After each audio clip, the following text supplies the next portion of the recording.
Guys, I'm sitting here reading an article on the Huffington Post that talks about a phenomenon most people aren't aware of, and that's fake balsamic vinegar. I'll include this article in the show notes so you can see what I'm talking about, but in the meantime, I'm going to read to you a few things in the article that really jumped out to me. If you think you've been scoring a deal with cheap balsamic vinegar at the grocery store, think again.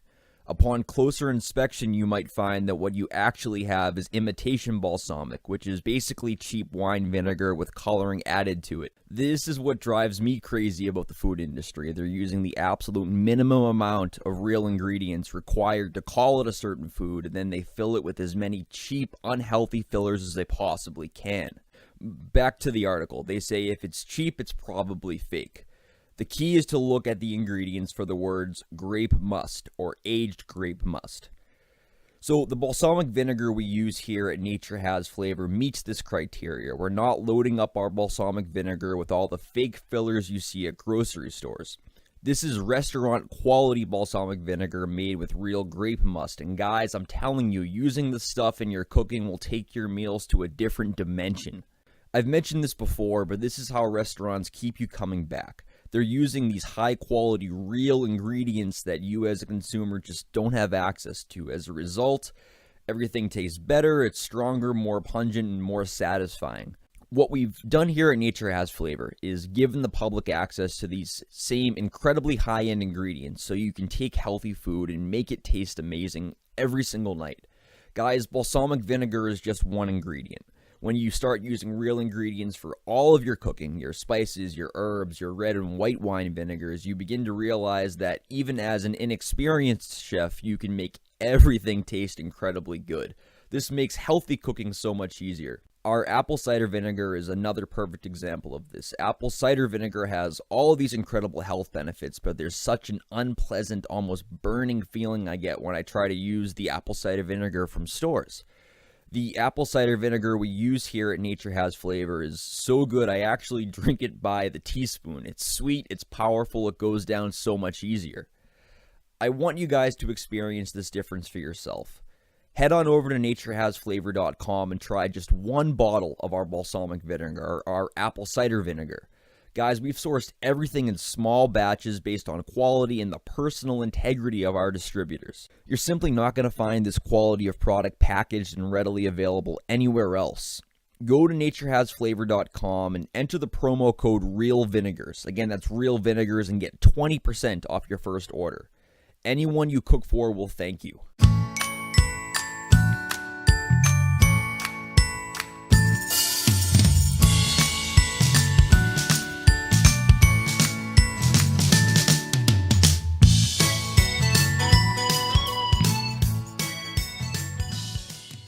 Our guest today is Jessica Sarter.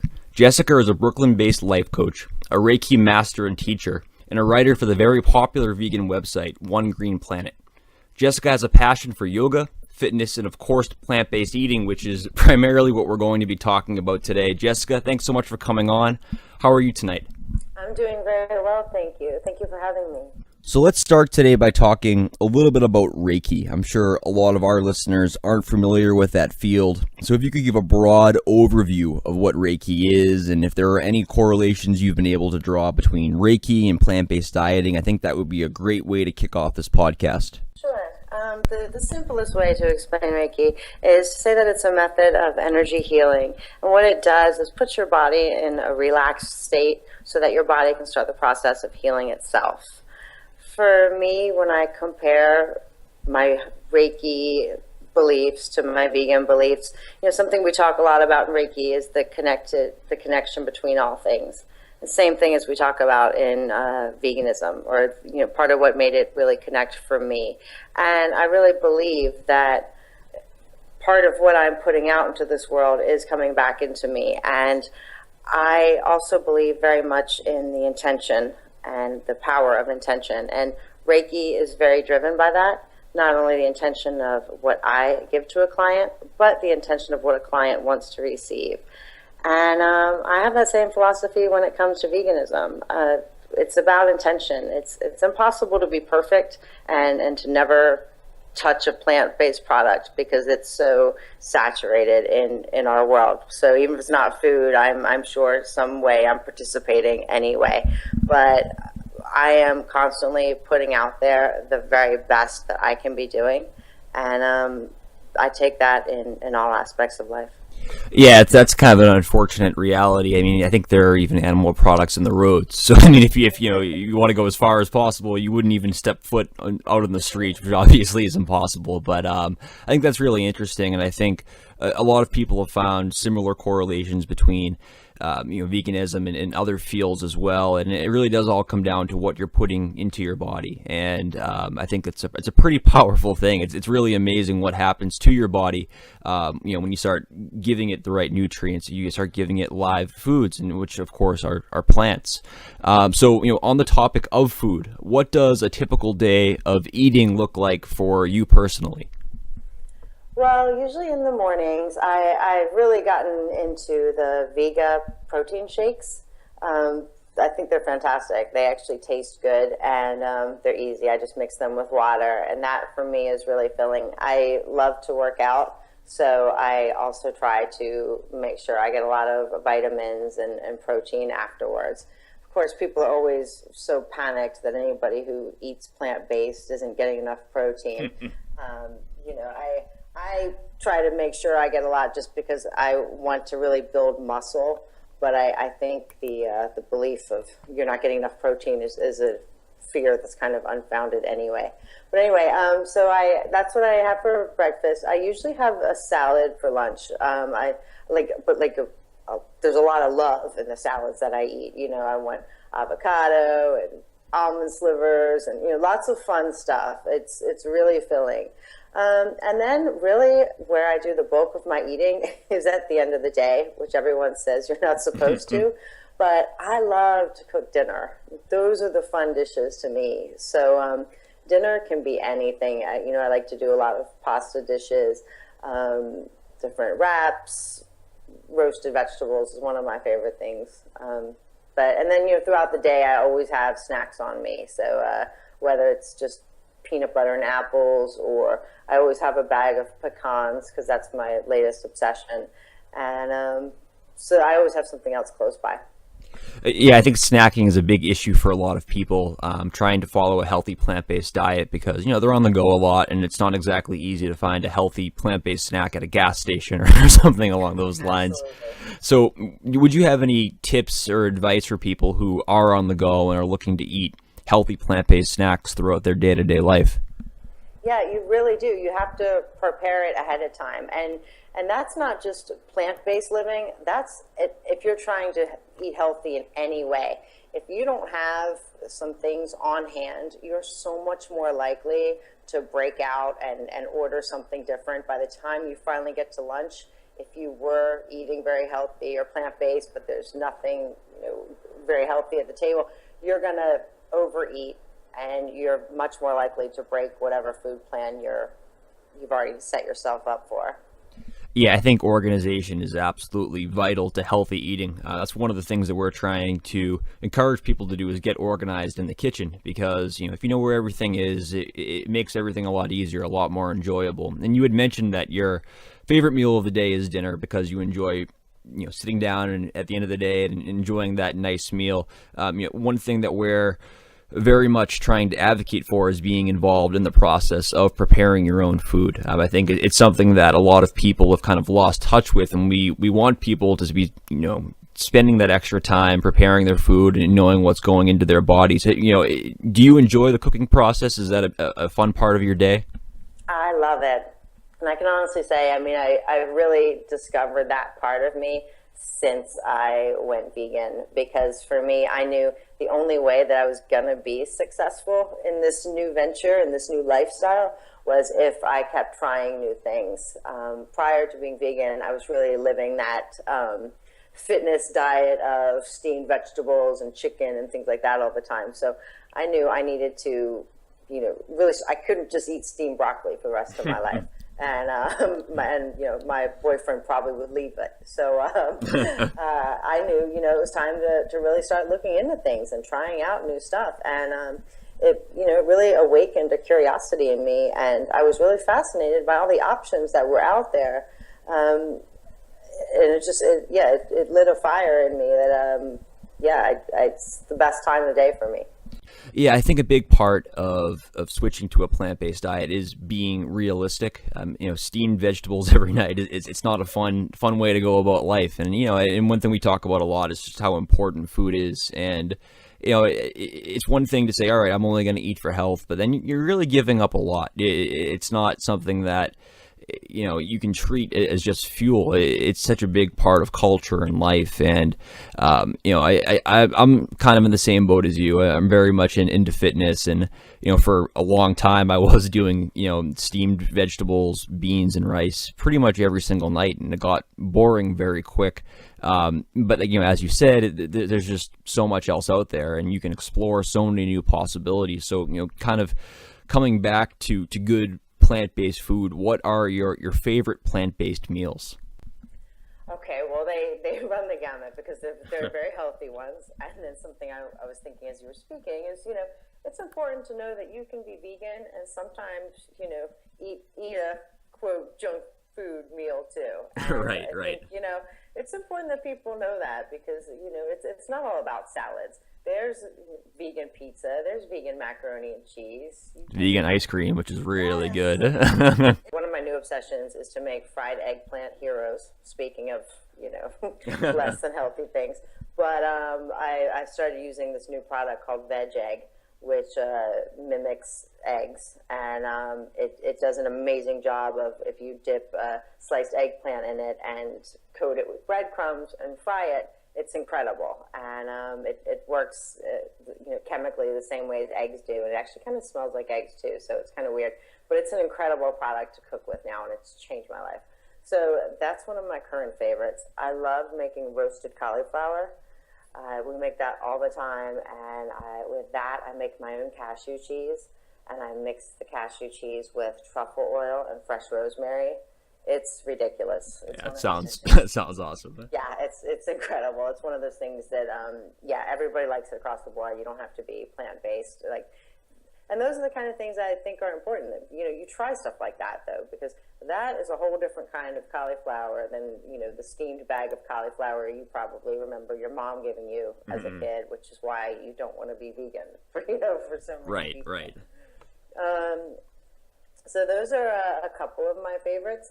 And then, I love Field Roast has some great burgers that now that it's summer, they've got these great burgers that you can actually use on the grill, which is a lot of fun. So for tomorrow, I'm going to a barbecue, and it's nice to be able to bring them.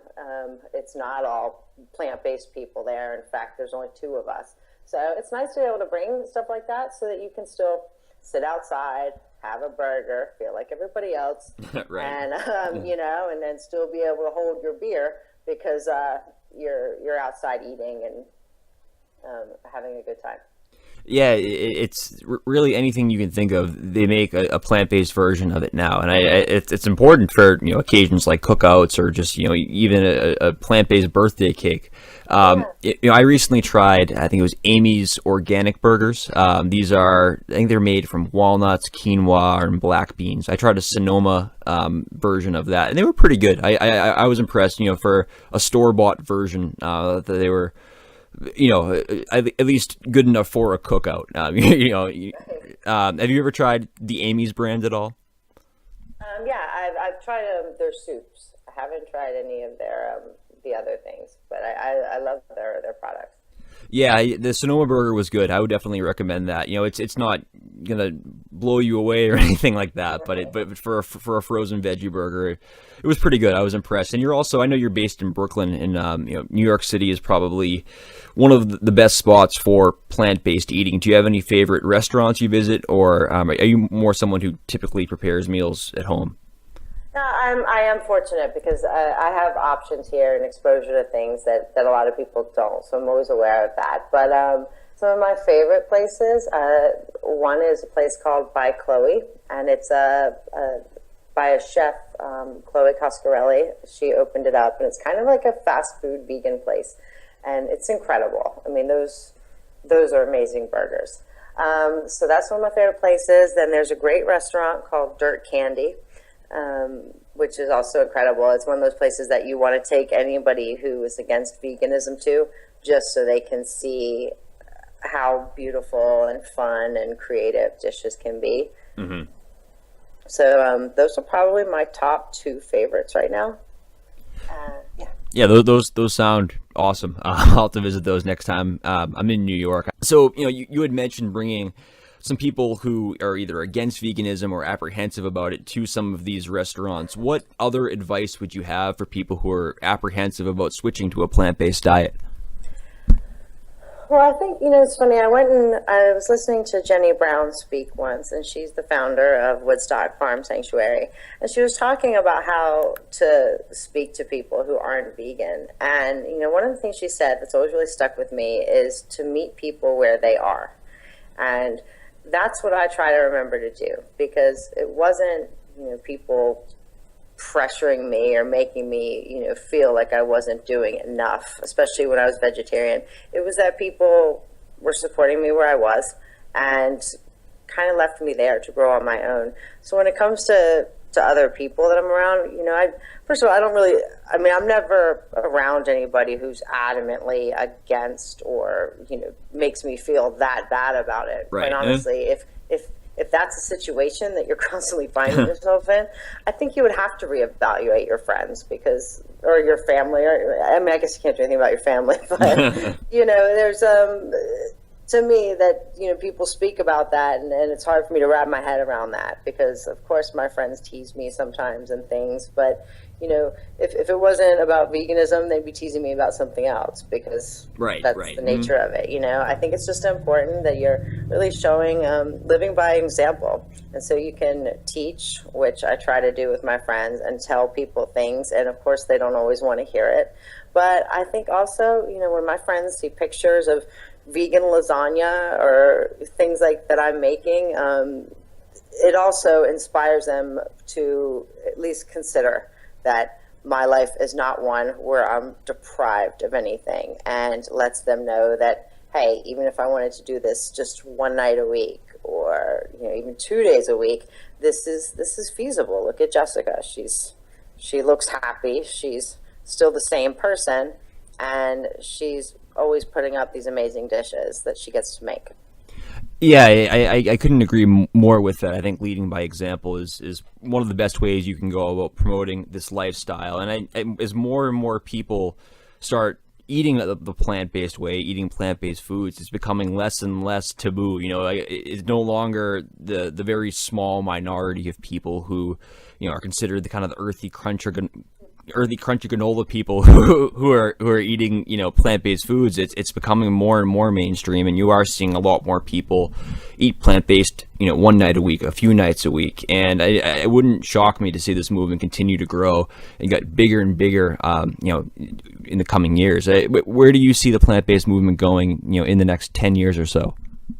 I mean, it's so funny. The grocery store down the street from me, I was there the other day, and I was looking at all the cheeses that they had, and just for a second in my mind, I thought, geez, I don't know which cheese I want to get today.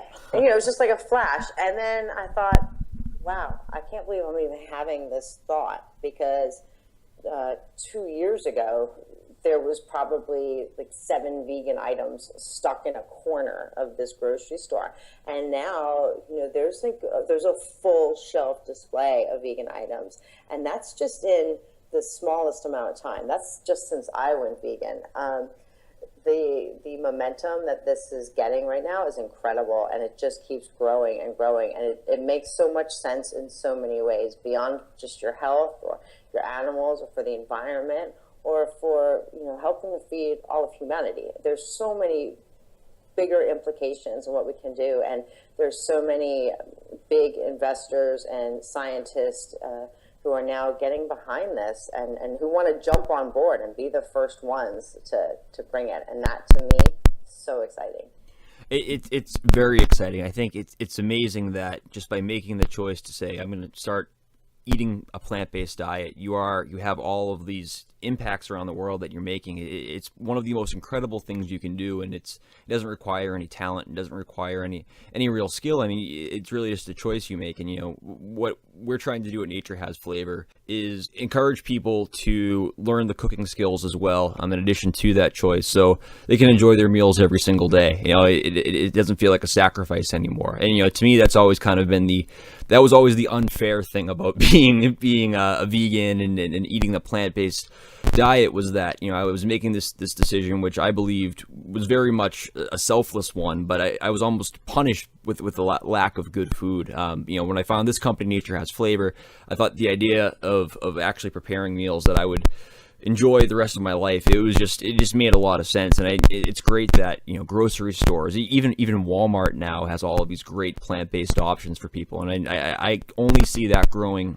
in the future. So just changing gears a little bit here, I know you're a writer for One Green Planet, which is a fantastic website. It's an incredible resource from everything from plant-based eating to vegan activism. How long have you been writing for One Green Planet, and how did you get connected with them? I think I've been writing for them for just about a year, and I ended up there just because I was a reader, and they, somewhere along the line, they had a call or an ad saying that they were looking for some writers. So I've been a writer since even before I was a writer. Since I was a kid, it just was always something I loved to do, and so I submitted a test blog for them to try out and see if they liked it, and been writing for them ever since. Have you found any recipes on there that you've tried from fellow writers that you've made a part of your weekly routine? They have a great app that I always recommend to people. It's called Food Monster, and it's so good because it's all divided up by different things that you might be looking for. So if you're looking for a big meal, if you're looking for something for the holidays, if you're looking for desserts, it's very simply broke down.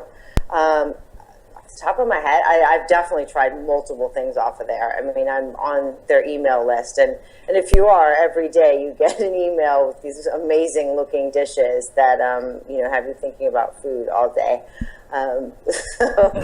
Yeah, so we'll include a link to that app in the show notes for anyone who wants to check that out. I'll definitely be checking that out tonight. That sounds great. I'm with you. There's nothing wrong with looking at great plant-based foods all day and thinking about dinner at night. So Jessica, that's all we have for today. But is there anything else that you want to say in closing? Where can people get in contact with you and find some of your services?